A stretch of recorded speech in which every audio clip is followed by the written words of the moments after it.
Vous regardez l'invité de la rédaction sur la panafricaine Médien et merci de nous rester fidèles. La capitale sénégalaise accueille la 3e édition du concours national d'art oratoire, Oratorat 2024. Ce rendez-vous annuel est devenu une plateforme d'excellence pour promouvoir l'éloquence et la maîtrise de la langue auprès des jeunes. En mettant en lumière le pouvoir de la parole, cette initiative unique offre aux talents émergents un espace où ils peuvent s'exprimer, débattre et inspirer. Et pour en savoir davantage sur les coulisses de cet événement, nous recevons M. Ibrahima Raleloulaye Mbaye, coach, juriste et cofondateur de l'École de la Parole. Merci d'avoir accepté notre invitation. Merci de l'invitation, Alexis. Monsieur Mbaye, tout d'abord, quelles ont été les motivations principales derrière la création de ce concours Oratorat?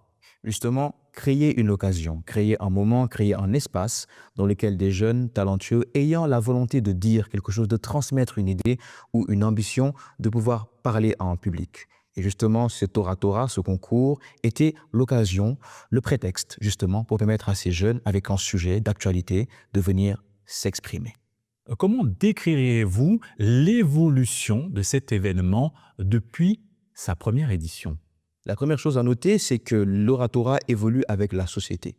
Justement, à Dakar et au Sénégal, nous tenons à choisir des sujets qui soient en actualité, qui soient en adéquation avec le moment. Et justement, cette évolution-là avance avec les actualités du pays et de la ville, mais également en fonction justement des éditions, l'engouement autour du concours augmente. Le nombre de personnes qui s'y inscrivent augmente, le nombre de personnes qui viennent y assister augmente, et bien sûr, l'effet que le concours a sur la société en général fait que beaucoup de jeunes qui assistent à ce concours-là veulent justement y assister ou même y participer l'édition prochaine. Selon vous, pourquoi est-il si essentiel de valoriser l'éloquence et la maîtrise de la parole aujourd'hui? Voyez-vous, l'éloquence, avant même l'éloquence, la parole en elle-même est essentielle chez l'homme. C'est la manière avec laquelle on communique avec autrui, avec les autres. On partage des idées, on partage des ambitions, on partage des rêves et on a justement la possibilité de pouvoir partager avec les autres. L'éloquence maintenant, c'est lorsque cette parole devient esthétique, lorsqu'elle devient artistique, lorsqu'elle devient de l'art, entre guillemets. Et forcément, l'ampleur que cette parole a augmente. Pour une société, pour un pays, pour un État, où l'on veut que la jeunesse puisse bien sûr avancer, évoluer, mettre en avant l'éloquence, ce n'est pas une possibilité, c'est une condition, c'est une règle. Et justement, la maîtrise de la langue va avec la maîtrise de la parole, parce que lorsque l'on parle et qu'on s'exprime, on le fait forcément dans une langue en particulier. Intéressons-nous au concours, aux participants, au programme prévu. Quels sont les critères retenus pour évaluer les participants qui participent à ce concours d'art oratoire? Alors justement, lors de la finale, ou même lors des présélections, les critères étaient quasiment les mêmes. Une bonne maîtrise de la langue, évidemment, vous vous en doutez bien. Une bonne expression gestuelle, une bonne expression orale, une bonne articulation. Justement, savoir traiter un sujet, surtout. Et nous avons donc pris le temps de choisir parmi des centaines de participants lesquels seraient les plus adaptés, les plus talentueux. Et comment s'est fait cette sélection? Vous avez fait une caravane à travers le pays, vous avez offert des formations gratuites. Et c'est à ce moment que vous les avez détectés. Comment avez-vous vécu cette expérience? Alors, voyez-vous, nous, l'École de la Parole, avons fait des formations gratuites pendant des années dans les 14 régions du Sénégal. Et durant justement ces formations gratuites, nous avons rencontré beaucoup de jeunes, justement, qui venaient se faire former, qui avaient le talent, la volonté, peut-être même l'amour de s'exprimer. Ce fut une expérience magnifique, merveilleuse. Nous avons rencontré beaucoup de personnes et beaucoup d'entre eux sont justement inscrits, ont participé à cette finale et ont été retenus parmi, bien sûr, les finalistes qui auront le plaisir, bien sûr, de compétir entre le moment venu. Quels sont les sujets ou thématiques privilégiés cette année dans les discours présentés? Alors, voyez-vous, il y a eu 2 phases. Durant la phase des présélections, les discours étaient libres, ils étaient ouverts. Chaque participant est venu de lui-même parler de ce qui lui semblait le plus important. Et nous avons remarqué que l'africanité revenait très souvent. Que chacun d'entre eux parlait de son continent, des douleurs qu'il avait par rapport à son continent, de l'amour qu'il avait, des ambitions qu'il avait. Et lors de la finale, justement, prévue prochainement, nous avons retenu comme thème la renaissance africaine. Ainsi, les finalistes auront donc à parler de ce thème-là qui, disons-le, est parfaitement en adéquation avec l'actualité. Nous savons que les Africains ont un amour pour leur continent et c'est peut-être le moment venu d'en parler. Quelle est la place des langues locales dans le concours Oratorat? Alors, voyez-vous, Alexis, Bien sûr, la langue française est la langue de l'administration, c'est la langue avec laquelle nous parlons actuellement, et elle est justement la base sur laquelle se basera le concours. Mais il est autorisé, voire même préférable et même souhaitable que les candidats puissent utiliser leur langue maternelle. Nous avons des Gabonais, en finale, nous avons des Congolais, nous avons eu toutes sortes de nationalités. Et bien sûr, nous sommes au Sénégal. Le Wolof est une langue qui n'est pas du tout interdite, tant que l'on prend le temps, bien sûr, de traduire après. Y a-t-il des distinctions ou prix spécifiques décernés aux participants, aux lauréats? Bien sûr, alors comme tout concours, il faudra toujours qu'il y ait un prix. C'est même peut-être même l'ambition, La propre motivation. la motivation de certains. Et il ne faut pas décevoir, évidemment.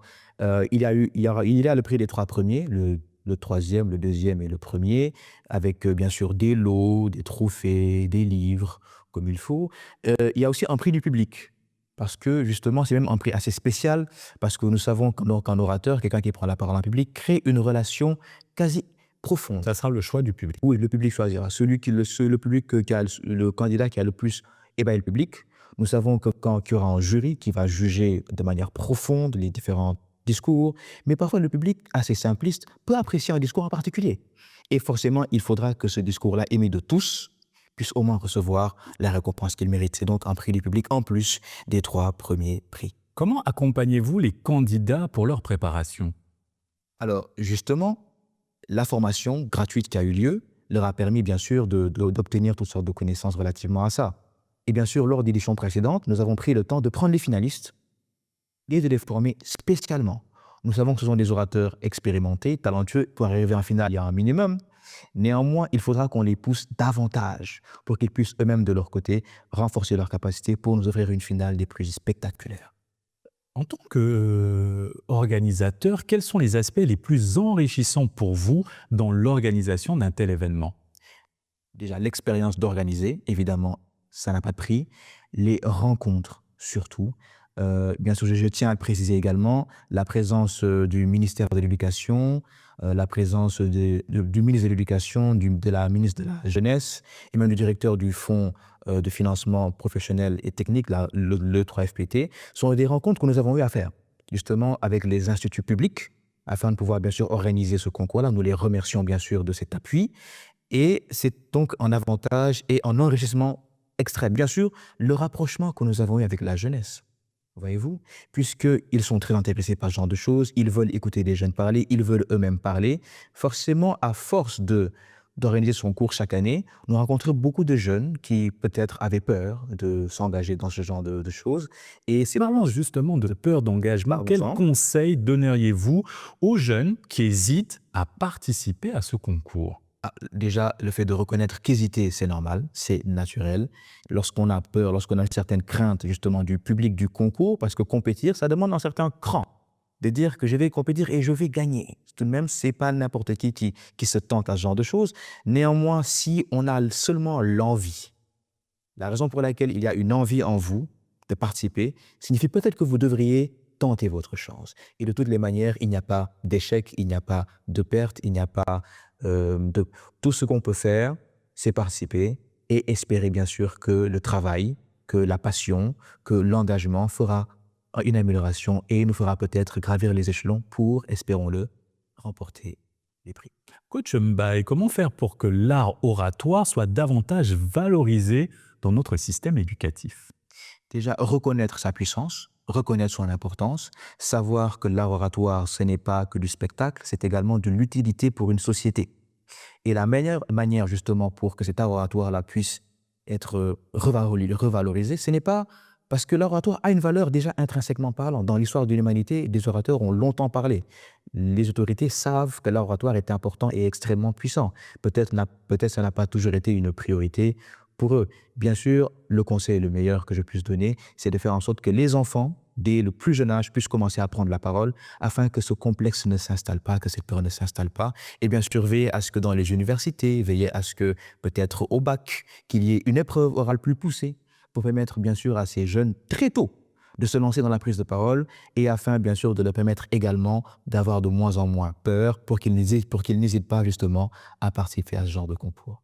Merci, Monsieur Mbaye, pour cet éclairage et très bonne continuation au concours national d'art oratoire Oratora. Non, merci à vous, Alexis, de l'invitation. Merci, et c'est ainsi que s'achève cette émission. Excellente suite des programmes sur Média.